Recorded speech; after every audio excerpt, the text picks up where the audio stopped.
नमस्कार, मैं हूं मनीष तिवारी और आप देख रहे हैं हिंदुस्तान टीवी। और आज हमारी टीम उपस्थित है जीरादेई प्रखंड के जीरादेई गांव में और हमारे साथ उपस्थित हैं जयप्रकाश सेनानी महात्मा भाई। और इनसे हम जानते हैं कि पचरुखी जनता सरकार क्या थी और यह किस तरह से इसका गठन हुआ था और इसके बारे में विस्तृत जानकारी हम इनसे लेते हैं।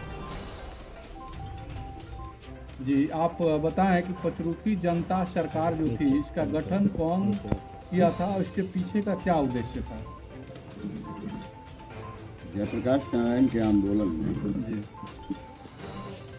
छात्र आंदोलन की जब वो नेतृत्व करने लगे जी तो उन्हीं के दिशा निर्देशन में जी 18 मार्च 1975 को संसद मार्च किया जी और उसके बाद ये निर्णय लिया गया कि राज्य की सरकार और केंद्र की सरकार दोनों के खिलाफ गांव-गांव में मोहल्ले में छात्र संघर्ष समिति और जन संघर्ष समिति के नेतृत्व में जनता सरकार की गठन की गई। इसी की कड़ी थी पचरुखी जनता सरकार। बिहार का पहला वो स्थान है पचरुखी जहां जयप्रकाश जी के नेतृत्व में सिवान राजेंद्र खादी ग्रामोद्योग संघ में एक आवश्यक बैठक हुई। इसके बाद एक बैठक हुई पचरुखी शुगर फैक्ट्री के मैदान में और यह निर्णय लिया गया कि पचरुखी में जनता सरकार बनाई जाए। इसमें कवि नागार्जुन, जेजे जाफरी, राज इनकलाब, सोहरावर्दी, जहीर परसवानी, विक्रम कुंवर इतने लोग पटना से उनके निर्देशन पर जेपी के निर्देशन पर पचरुखी आ गए। और आने के बाद उस समय मेरा नाम था महात्मा सिंह, अब तो मुझे लोग महात्मा भाई के नाम से जानते हैं, और कुमार विश्वनाथ और हैदर, ये हम लोग जब गए तो 144 का उल्लंघन हो गया और सीआरपीएफ की तमाम बटालियनें लगी हुई थी और हम लोगों को 144 के उल्लंघन में गिरफ्तार किया गया। और वैसे धाराओं का प्रयोग राज्य सरकार ने करवाई कि हम लोग को जमानत नहीं मिल सकता था और यही हुआ भी। इसी कड़ी में पचरुखी जनता सरकार का बनाने का हम लोगों ने सिलसिला शुरू किया और सारे लोग गिरफ्तार कर दिए। इसी क्रम में पचरुखी जनता सरकार तो बनी जयप्रकाश जी के निर्देशन में, लेकिन उस समय के तत्कालिक बिहार की राज्य सरकार और केंद्र की श्रीमती इंदिरा गांधी की सरकार लोकतांत्रिक मूल्यों को अमर्यादित तरीके से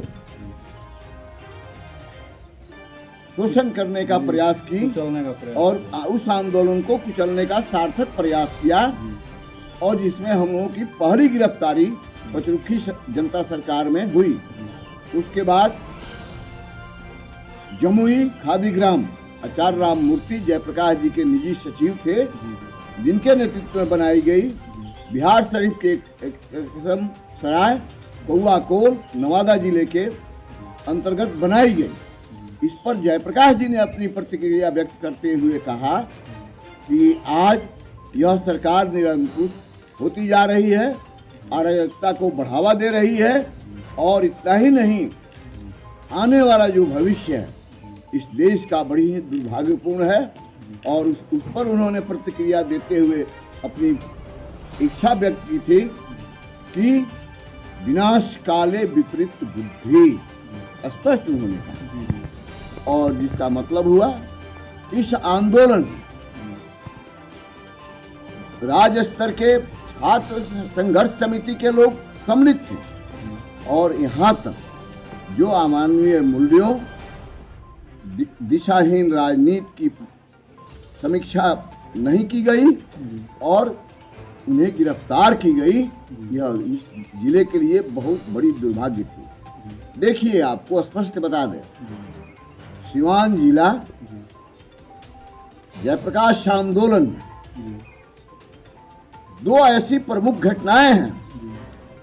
मैरवा गोलीकांड 3 दिसंबर 1974 को मैरवा गोलीकांड, जिसमें 22 लोग गिरफ्तार किए गए और 1 जून 1975 को पचरुखी जनता सरकार बनाने का जो क्रम चला उसमें 41 लोग गिरफ्तार किए गए।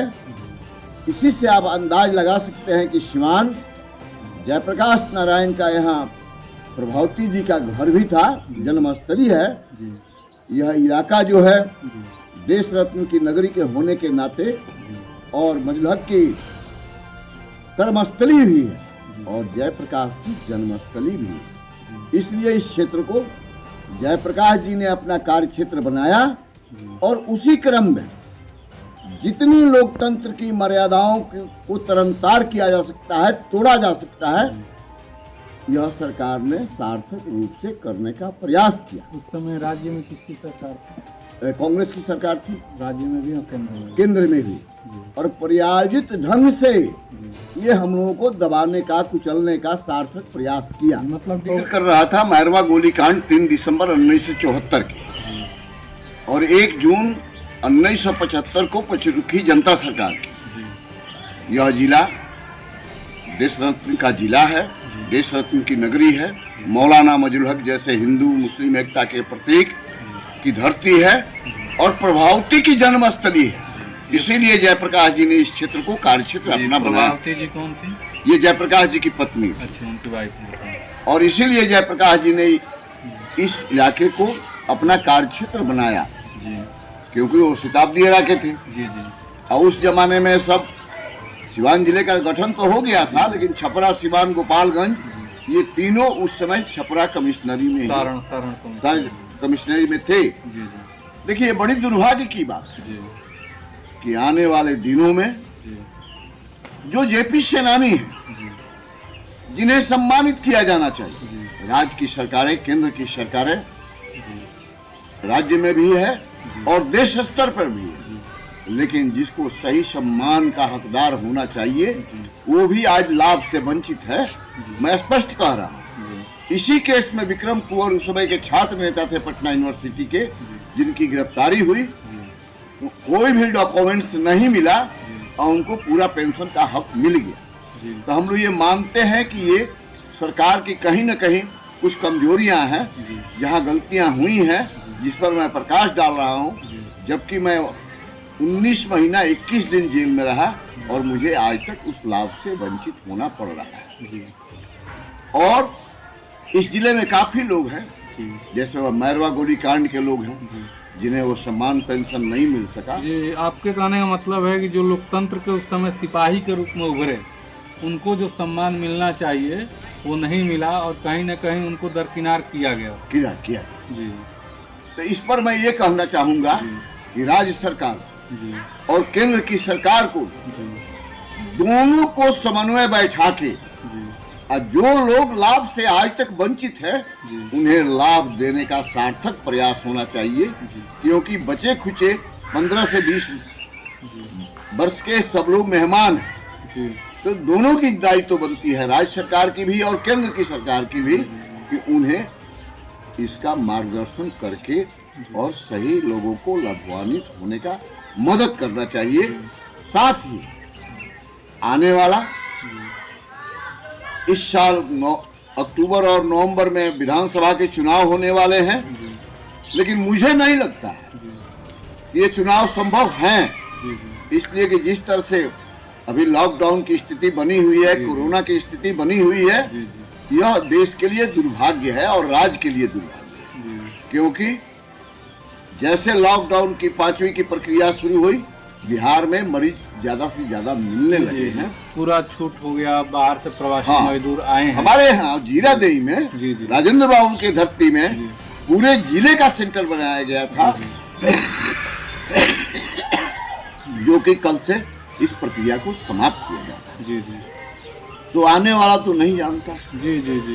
और जो ये रेशियो है, आज के दिन से ही ट्रेन चलना शुरू हो गई है। इस रूट से 4 ट्रेनें चलेंगी, जिसमें लोगों को सुविधा मिलेगी, लेकिन वहाँ पर उन्हें क्या स्थिति में, किस स्थिति में अपने घर लौट रहे हैं, प्रदेश से घर आ रहे हैं, किस कंडीशन में है तो पता नहीं, ये पता नहीं है।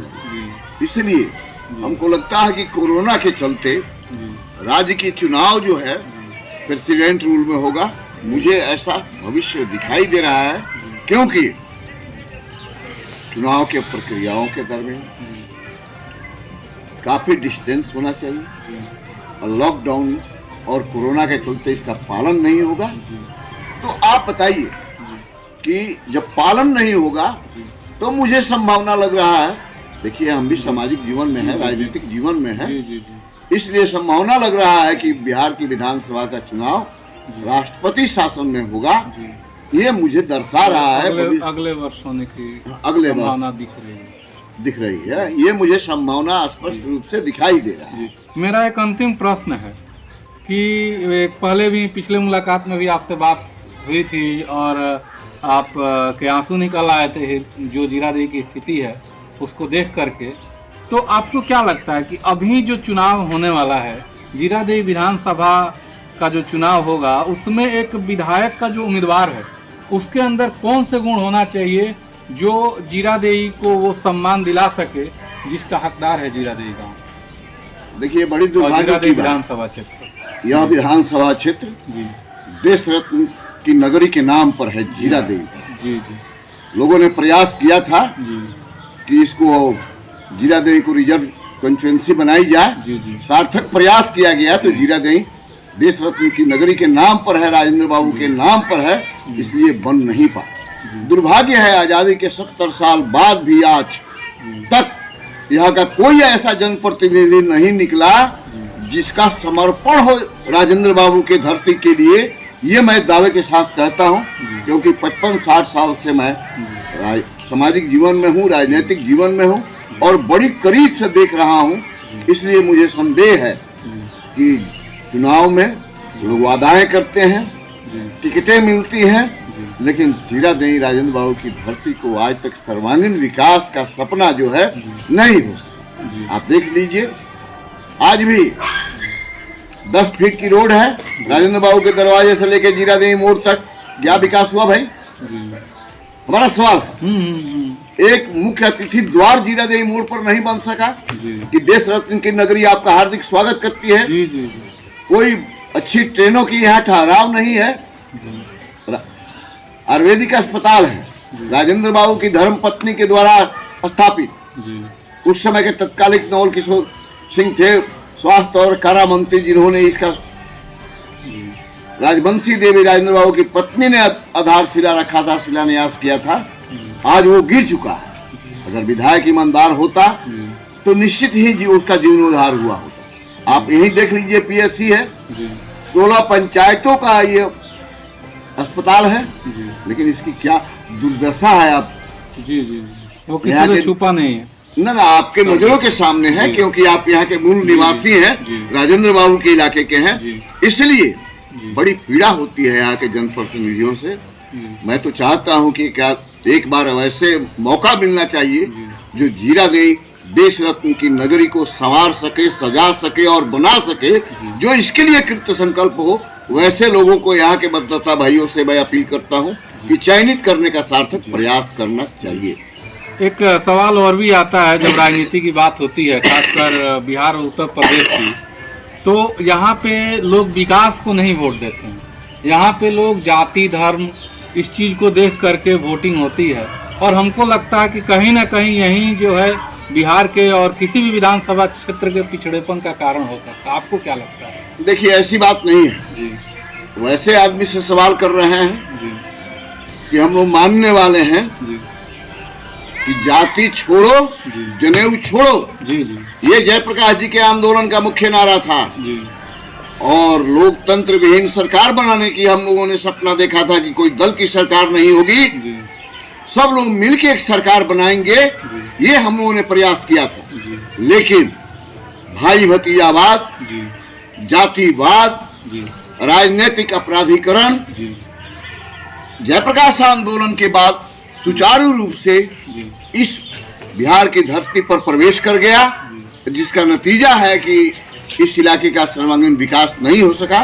इसके लिए हम मेरे जैसे आदमी को जेपी सेनानी होते हुए भी काफी अफसोस होता है। यह जीरादेई के लिए बड़ी ही दुर्भाग्य की बात। महात्मा भाई जेपी सेनानी, जीरादेई सिवान। धन्यवाद।